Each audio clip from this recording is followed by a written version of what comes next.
शुक्लाम्बरधरम् विष्णुम् शशिवर्णम् चतुर्भुजम् प्रसन्नवदनम् ध्यायेत् सर्वविघ्नोपशान्तये।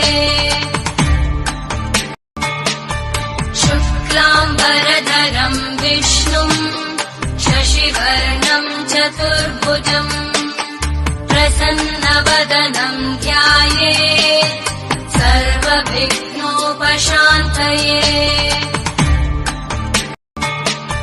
शुक्लाम्बरधरम् विष्णुम् शशिवर्णम् चतुर्भुजम् प्रसन्नवदनम् ध्यायेत् सर्वविघ्नोपशान्तये।